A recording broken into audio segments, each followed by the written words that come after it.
a topic that can be brought up and discussed, and the more communication that's happening, either on an interpersonal level between secular people and religious people, or on an organizational level by secular groups communicating on a mass communication level about how secular beliefs and a secular worldview is just as moral as a religious one, then we're changing minds, we're changing attitudes. Right.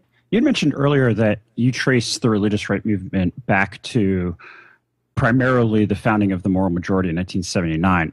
Something I've always wondered is how much of this real significant push towards organizing the right started with Roe versus Wade. So I was wondering, when you did your research, if you saw any kind of precursors that kind of built up to this moral majority point, or, you know, that period from Roe v. Wade in 1973 to 1979, what was happening then? There was a lot happening.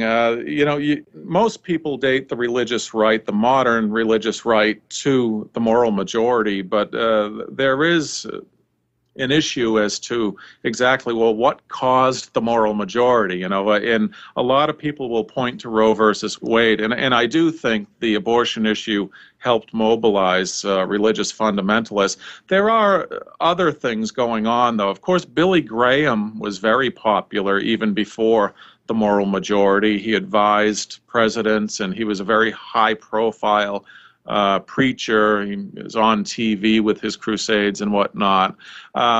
One thing that a lot of people point to that is not as well known as the abortion issue in Roe versus Wade is the controversy over Bob Jones University back in the 1970s.